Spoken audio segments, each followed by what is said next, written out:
Dry cow therapy may be the biggest animal health spend of the year on your farm. It is essential that dry cow therapy is well planned and not rushed, because the quality of the job you do will play out next season.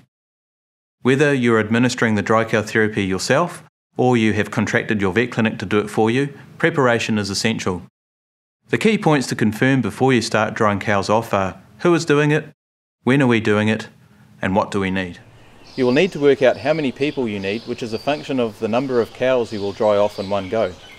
If you need a large team, make sure it is clear who the team leader is, because they will need to coordinate drying off and ensure it is being done correctly.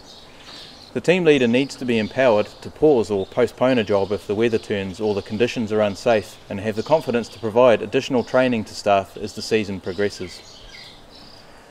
Now that you have identified your team, you need to make sure they are trained. It is essential that everybody in the team follows a consistent protocol to avoid confusion and mistakes. Your vet clinic is the best resource for training, as well as this video and other Zoetis resources. You should only dry off enough cows in one session so you can get the job done in less than 2 hours. The longer the job takes, the longer the animals are in the yard and the more closed off and contaminated their teats become. It also means your staff will get tired and the cows more agitated. These problems increase your risk of mastitis.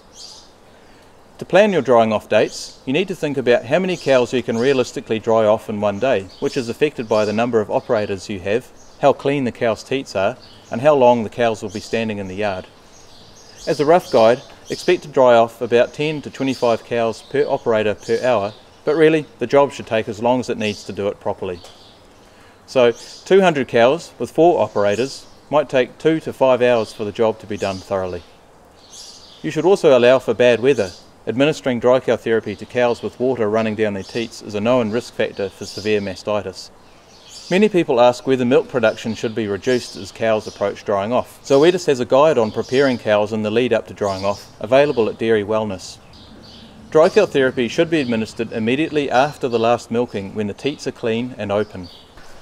It is risky to administer dry cow therapy while other cows are being milked into the vat for supply, because the cow might be inadvertently cupped after being dried off, or somebody's hands could have a trace of dry cow therapy on them. Don't forget to think about withholding periods of antibiotic dry cow therapy, especially for your late dry off cows. Avoid drying cows off on the last day of the season if cows need to be transported, or if continuity of care may be compromised due to staff changes.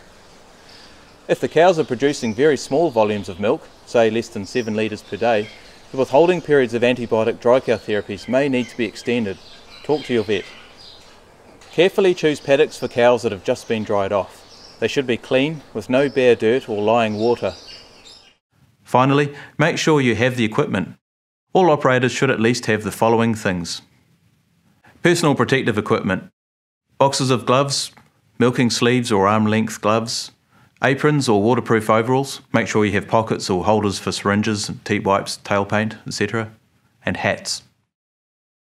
Personal protective equipment is essential because drying off can expose people to infectious diseases like leptospirosis and gastrointestinal bugs like Campylobacter. Also, all operators should be aware of the standard dairy farm hazards and should be competent in working around the cows due to the risk of physical injury. Drying off equipment: dry cow therapy and teat seal, allow for some wastage, paper towels for drying hands, disinfectant, warm water, buckets, teat wipes, warming buckets for warming dry cow therapy if necessary, paint for marking cows, mastitis treatments if clinical mastitis cases are found, recording pads for documenting any animals with mastitis or teat problems, head torches for dimly lit sheds, teat spray, rubbish bins.